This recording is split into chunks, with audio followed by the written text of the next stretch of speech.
guys. I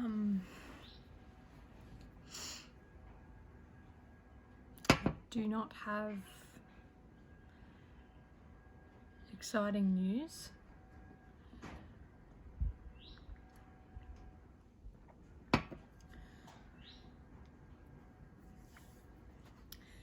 I woke up at 4 a.m. this morning with period pain, and I just thought, here we go again.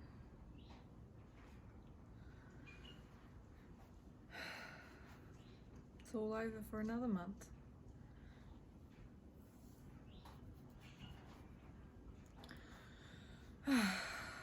Like, just so many mixed emotions. I think the last time I made a video, I talked about, like, I think I'd gotten the positive ovulation test. So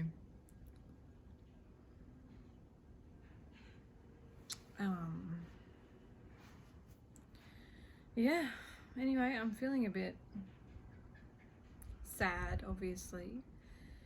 I think just so many things, because, you know, I wanted to do the experiment this time of doing everything perfect. It's almost like I wanted to prove to myself and to the doctors that no matter how perfect your health is, your lifestyle, because, you know, like, after I saw the doctor last time and I was getting all the advice and I did all the research, for the first time ever, I think the last time I talked to you guys, like, before I did the ovulation test, I was so excited because I felt like, you know, I think there's a plane going over. Yeah, I felt really educated and prepared for the first time ever, and, like, literally did everything perfectly. Like, I didn't drink, I didn't even have coffee. I reduced my exercise at the gym because, you know, they said that intense exercise while you're ovulating and while you're trying is, you know, can cause stress on the body. So I took it really easy at the gym. I actually quite enjoyed that. And, you know, I barely ate any gluten. My diet, my gut health was really good. The timing was perfect. Adam was home. I did the ovulation testing.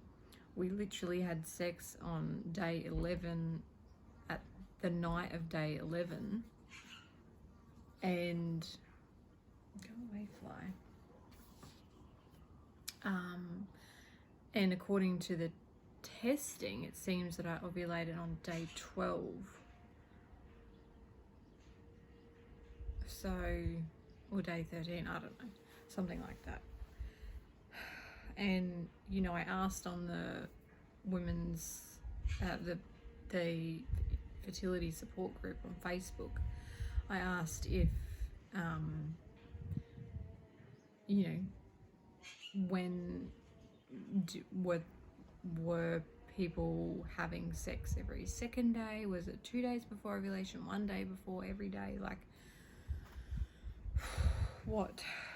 And everything was 50-50. Like, some people who formed pregnant, 10 people did it every second day, and 9 people did it every day, and 8 people, 11 people did it once through the fertile window and they fell pregnant.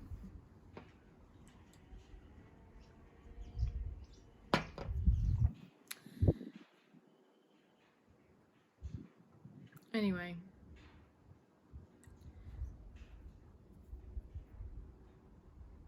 I don't know if I'm manifesting this shit because I've made myself a little sweet. When I don't have any sweets in the house, which is pretty rare, I usually have like pico chocolate or something, dates. I put peanut butter and honey in a little dish and eat it. And I've made a herbal tea. So I've started drinking coffee again. I'm just like, fuck it, I had a wine last night because I did get some period pain yesterday afternoon, and I thought,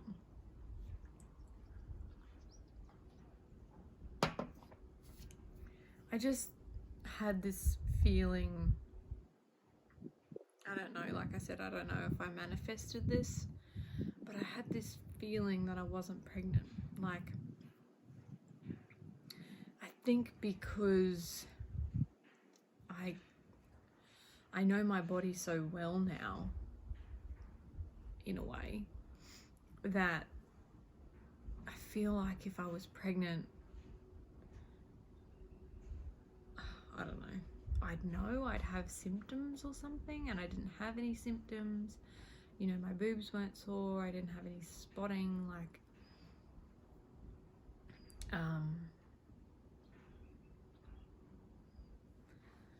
and yeah, the last few months my period has been, well, this is the second month in a row that it's been day 27, which makes sense that I ovulated on day 13 or day 12 instead of day 14, considering that my cycle is shorter. Yeah, as you can tell, I'm a bit like I'm sad, and I don't have much energy because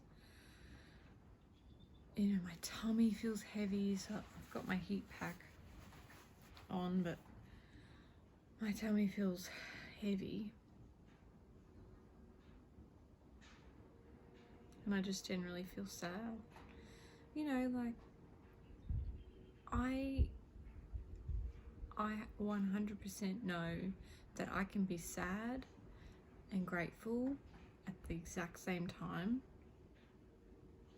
Like, with every piece of me, I feel sad that it's another month not successful. And I'm not saying that, like, failure to fall pregnant is, oh, go away. I hate flies. I'm not saying that failure to fall pregnant is a failure. Like, it's actually not, because in my mind I feel like it's luck. Sorry, this video is probably really boring to watch because I'm just like trying to gather my thoughts and my emotions. Really, I'm just trying to let myself be, just whatever I feel. Like, I feel sad that I don't have a little baby growing inside me.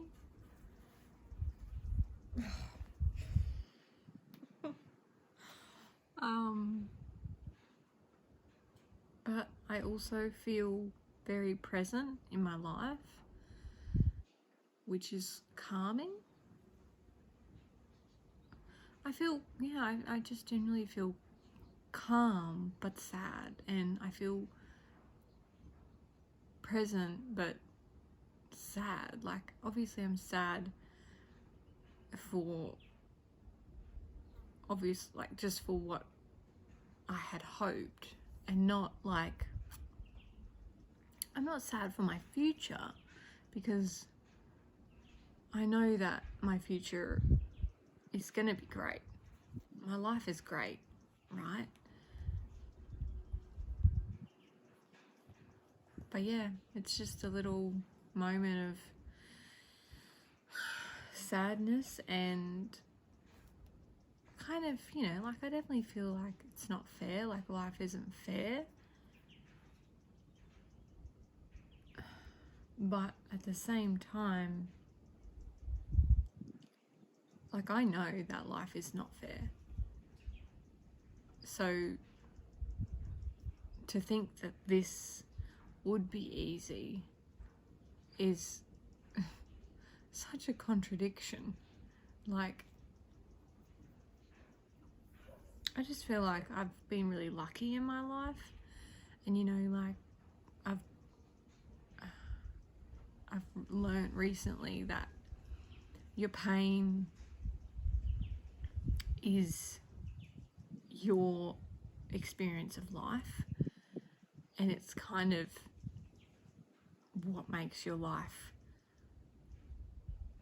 mean something in a way, because, like, to struggle gives your life meaning, and what you make of those struggles and how you move through that, and how you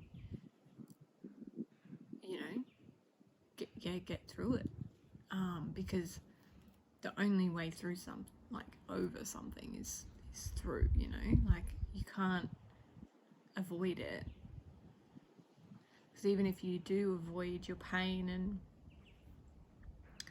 you just distract yourself and you do a bunch of stuff to, you know, pretend that you're okay, your pain will catch up with you. It's like sickness. The more that you don't, you know, look after yourself, eventually your body is going to give way, and it's going to say, hey, you've taken advantage of me for way too long. So, you know, I feel like this is my life journey, this is my experience of life.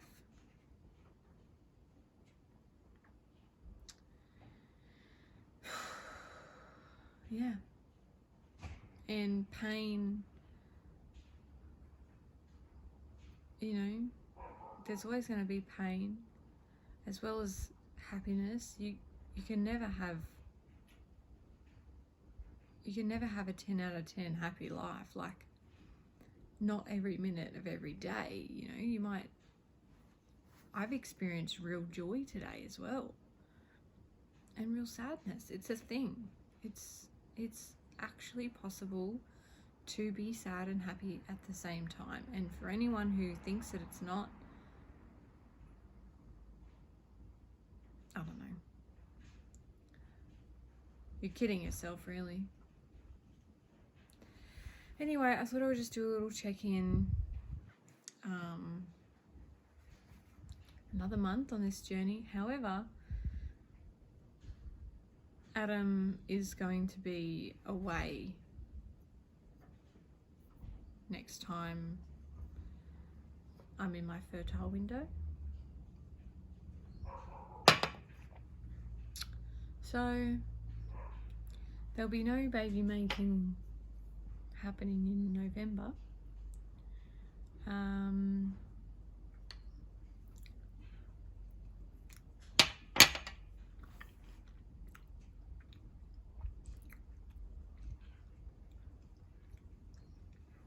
Which is fine.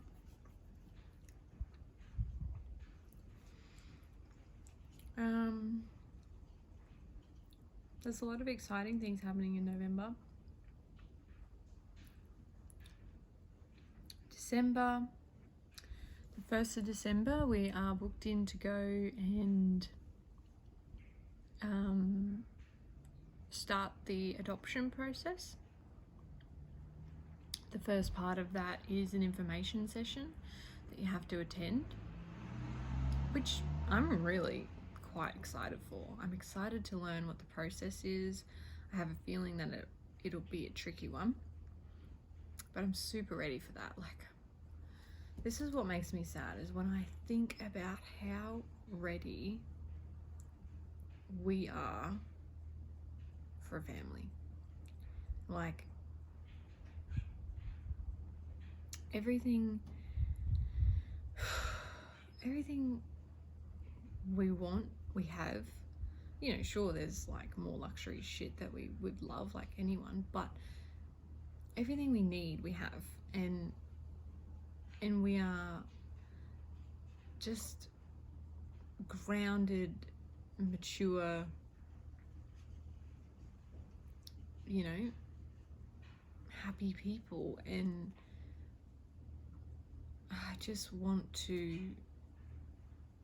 I would love to experience, you know, that mother in me more. And I see other women with their children and how they are and the things that they do. And the other thing that I know that makes me know how ready I am is all the things that people tell me as to why not having kids is also great, to try and give me like, it's okay if you don't have kids because of this, and this, and you'll have this, and this. You know, if you don't have kids, you won't have this, and there's stresses and like whatever. And everything that people tell me doesn't deter me. It doesn't, if for one slight thing even, I always just feel like I can handle that. I just feel like there's just nothing that I can't handle. I feel really strong and confident at the moment. I have been through the ringer the last year, and I have had therapy, and I just feel, and you know, the books I've been reading and the podcasts and the lifestyle I've created here and the friends that I've made is honestly magical. Like, I could not have asked for better friends, a better job. Like, I love my job. I've got 2 jobs, but I love both of them. It's just, I feel like everything's perfect. And, you know, like, in a way you could think, oh, well, why do you want to disrupt that with a baby? Because then I'm going to throw a spanner in the works. But I mean, it's just not how I feel. Like, I feel like I'm just so ready to give so much of myself. I've had myself and my, you know, like selfishness and all that stuff for 30 years. Like, you only get however many years you get. And anyway, I have a lot to give, and I just feel so ready. And I know, I just feel like, you know, I'm not stupid. I know that it's hard. I know that I'm going to struggle. I know not every day I'm going to love being a mum.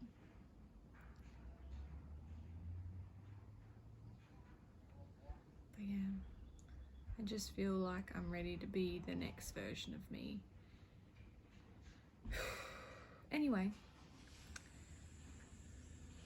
I'm also good, you know, like, I'm also, while I'm sad that I don't get to experience pregnancy or motherhood I know I still will in the future.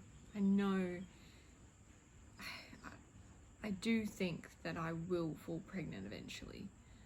And I do think that I will be a mum, even if it's through adoption. Like, Adam was saying that some of his work colleagues said that there is like a lot of kids to adopt or something. I don't know whether that's true, but I'm really interested to find out and really interested to go to this information thing and just to start the process, because I imagine that adoption takes a long time, you know, to even find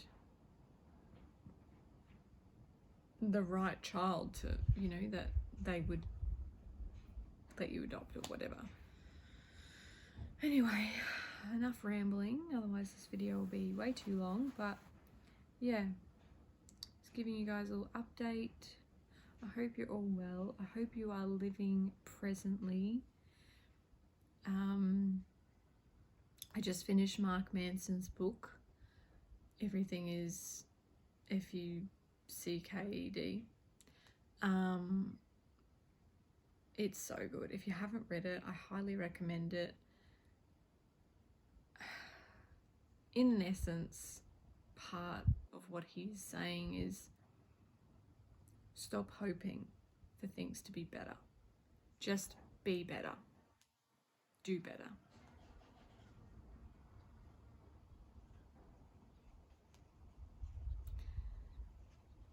Just kind of a good little wake-up call, you know, like no matter how perfect things are in your life, you'll always find something to be angry about or upset about or unhappy about, to whinge about.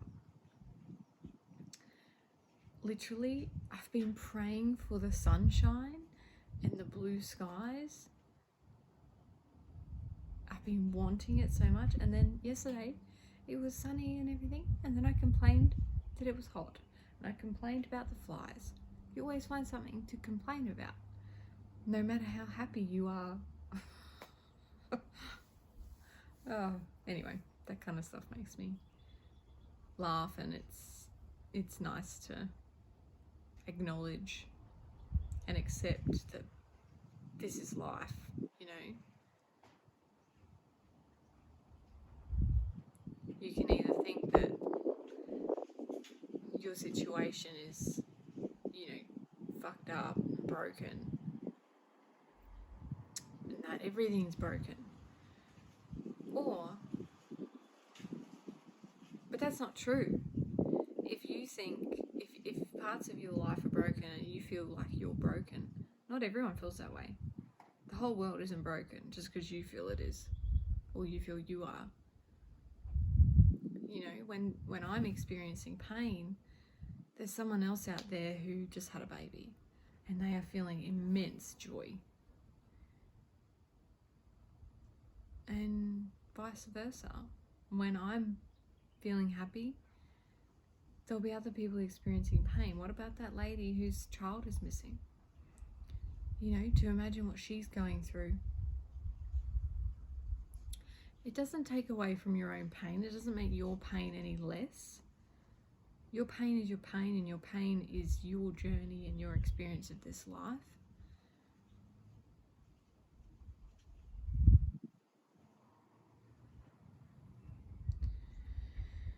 It's nice to just accept that and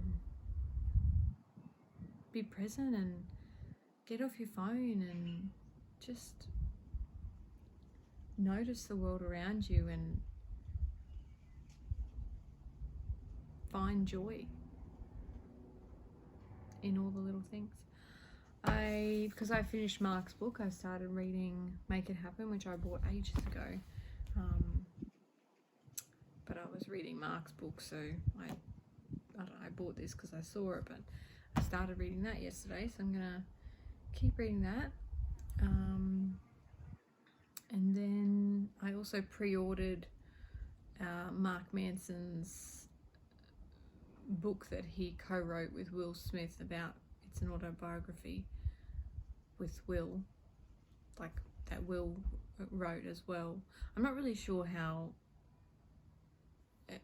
is it Will Smith writing the book and like Mark Manson helps him put like the words, I don't know how they did it, but I heard Mark talk about it in a podcast ages ago, and the fact that he was writing this book with Will Smith, and I was so excited to read it. Well, I'm not a huge reader, but I'm getting into it because I want to be less on my phone and just be more present and more calm. And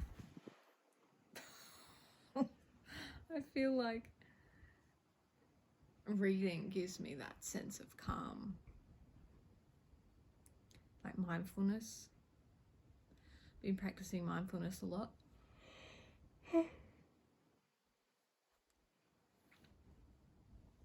Anyway, I'm going to wrap this up. Hope you're all doing well. If you're not, then take a deep breath. Focus on your breath.